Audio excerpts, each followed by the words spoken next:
नमस्कार, मैं डॉक्टर मंजू भार्गवी भार्गवी सिंफो में आप सभी का हार्दिक स्वागत करती हूँ। आज मैं आप लोगों को ईर्ष्या तू ना गई मेरे मन से गद्य का सारांश एवं प्रश्नोत्तर पर चर्चा करने जा रही हूँ। प्रश्न ऐसा आ सकता है, ईर्ष्या तू ना गई मेरे मन से गद्य का सारांश लिखकर उसकी विशेषताओं पर प्रकाश डालिए। उत्तर, लेखक परिचय। रामधारी सिंह दिनकर का जन्म सितंबर 1908 को बिहार के बेगसूर जिले के सिमरिया गांव में हुआ। वे भारत के राष्ट्र कवि, विचारक और स्वतंत्रवादी सेनानी थे। उनके काव्यों में ओज, देशभक्ति और सामाजिक चेतना का समन्वय मिलता है। प्रमुख कृतियां है रश्मिरथी, कुरुक्षेत्र, ओंकार, उर्वशी और संस्कृति के 4 अध्याय। उन्होंने पद्म विभूषण, साहित्य अकादमी पुरस्कार और ज्ञानपीठ पुरस्कार से सम्मानित किया गया। दिनकर का लेखन आज भी मानवीय संवेदनाओं और नैतिक मूल्यों की प्रेरणा देता है। पात्र परिचय। इस निबंध में कई काल्पनिक पात्र नहीं बल्कि समाज के 2 सामान्य व्यक्तियों, वकील साहब और बीमा एजेंट का उदाहरण दिया गया है। वकील साहब संपन्न और सुखी होने के बावजूद एजेंट की तरक्की देखकर ईर्ष्या से जलते हैं। ये पात्र समाज के उस वर्ग का प्रतिनिधित्व करते हैं जो अपनी खुशियों का आनंद भूलकर दूसरों की उन्नति से दुखी रहता है। इसके माध्यम से लेखक ने ईर्ष्या की मानसिकता और उसके दुष्परिणामों का चित्रण किया है। कथा सारांश। गद्यांश मनुष्य के हृदय में बसने वाली ईर्ष्या जैसी बुराई पर व्यंग्य और विचार दोनों प्रस्तुत करता है।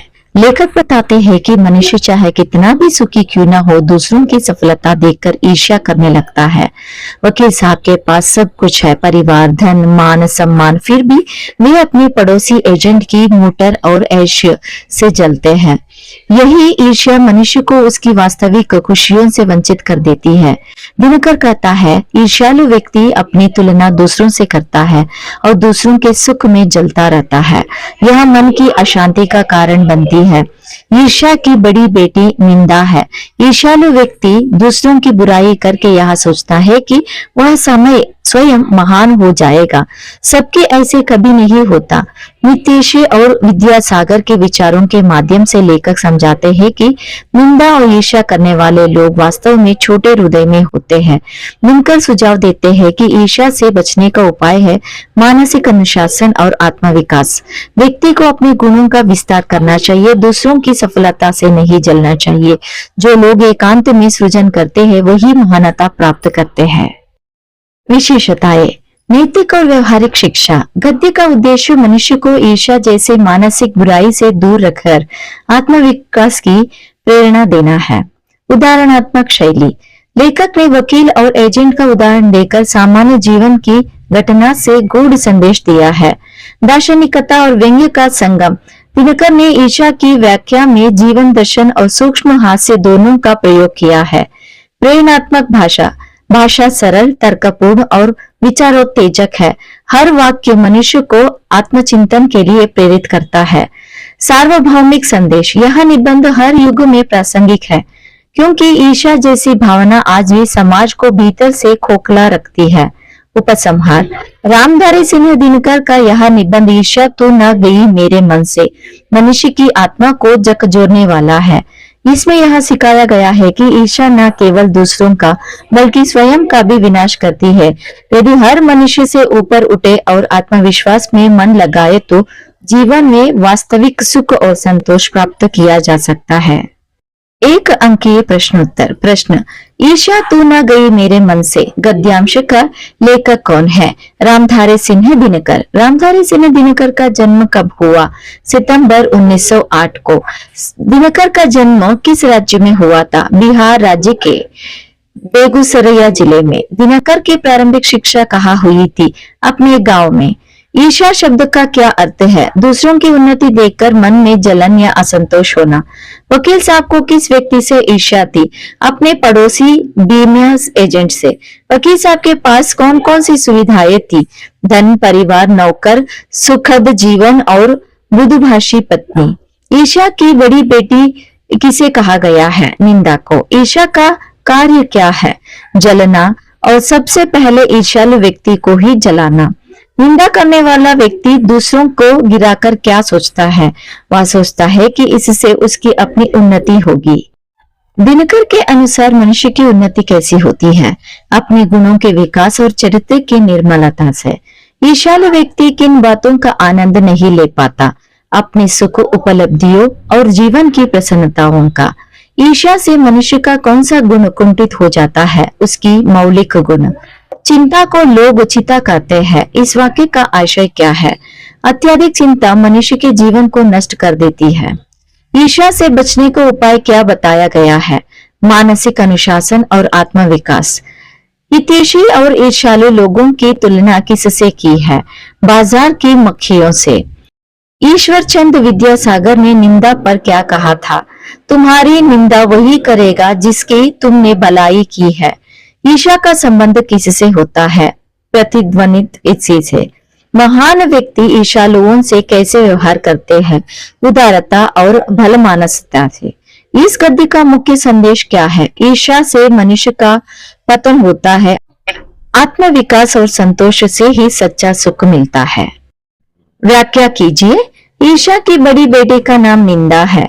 प्रस्तुत वाक्य गद्यांश ईर्ष्या तू न गई मेरे मन से लिया गया है। लेखक रामधारी सिंह दिनकर है। संदर्भ लेखक यहाँ ईर्ष्यालु व्यक्ति की मानसिकता का वर्णन करते हुए बताते हैं कि ईर्ष्या से उत्पन्न निंदा मनुष्य का पतन कर देती है। व्याख्या दिनकर का तात्पर्य यह है कि जब किसी व्यक्ति के हृदय से ईर्ष्या उत्पन्न होती है तो वह दूसरों की निंदा करने लगता है। उसे दूसरों की उन्नति सहन नहीं होती और वह सोचता है कि यदि मैं दूसरों को बदनाम कर दूं तो समाज में मेरी दर्जा ऊंचा हो जाएगा, परंतु यह भ्रम है। निंदा से मेरा पतन नहीं होता, क्योंकि श्रेष्ठ व्यक्ति अपने सद्गुणों से ही ऊंचा होता है। निंदा करने वाला व्यक्ति अपनी मानसिक शांति और चरित्र दोनों खो देता है। लेखक ने चेताया कि यदि मनुष्य उन्नति चाहता है तो उसे अपने गुणों का विकास करना चाहिए, न कि दूसरों की आलोचना करके स्वयं को श्रेष्ठ दिखाना चाहिए। यह पंक्ति ईर्ष्या और निंदा के घनिष्ठ संबंध को अत्यंत प्रभावशाली रूप से प्रकट करती है। दूसरा प्रश्न, ईर्ष्या का काम जलाना है, मगर सबसे पहला वह उसी को जलाती है जिसके हृदय में उसका जन्म होता है।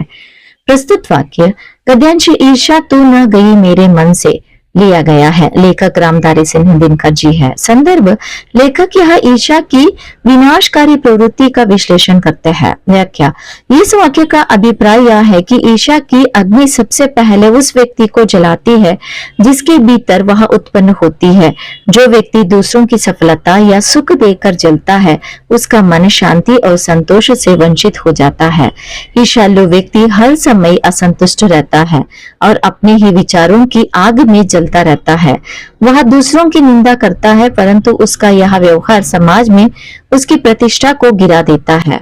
दिनकर का संदेश यह है कि ईर्ष्या आत्मविनाश का मार्ग है। यह दूसरों का कुछ नहीं बिगाड़ती, केवल जलने वालों का ही नाश करती है। यह पंक्ति निबंध का सार प्रस्तुत करती है और पाठक को आत्मसमीक्षा के लिए प्रेरित करती है। टिप्पणी लिखिए।